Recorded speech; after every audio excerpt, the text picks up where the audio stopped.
ঠাকুর এখানে বলেছেন কোনো কিছুর দ্বারা প্রতিহত হলে নিজেকে প্রতিষ্ঠিত করতে চায়।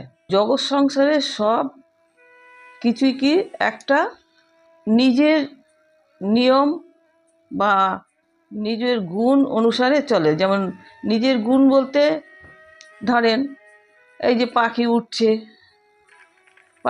পাখি তো তার সবাই তো আর উঠতে পারে না। পাখি উঠছে, পাখি তার নিয়ম অনুসারেই উঠছে, এবং সৃষ্টির নিয়মেও তার কি ওড়াটাই তার স্বভাব।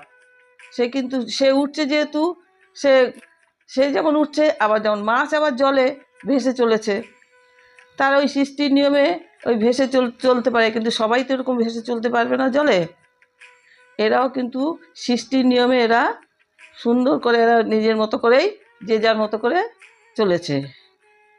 সমস্যাটা কোথায়? সমস্যাটা হলো আমাদের মানে মানুষের মধ্যে। আমরা কিন্তু আমাদের বিশেষ যে আমাদের অস্তিত্ব, সেটা কিন্তু আমরা ভুলে যাই।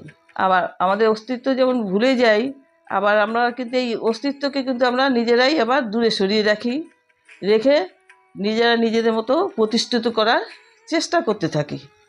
আপ্রাণ চেষ্টা করি নিজে কীভাবে প্রতিষ্ঠিত করা যায়।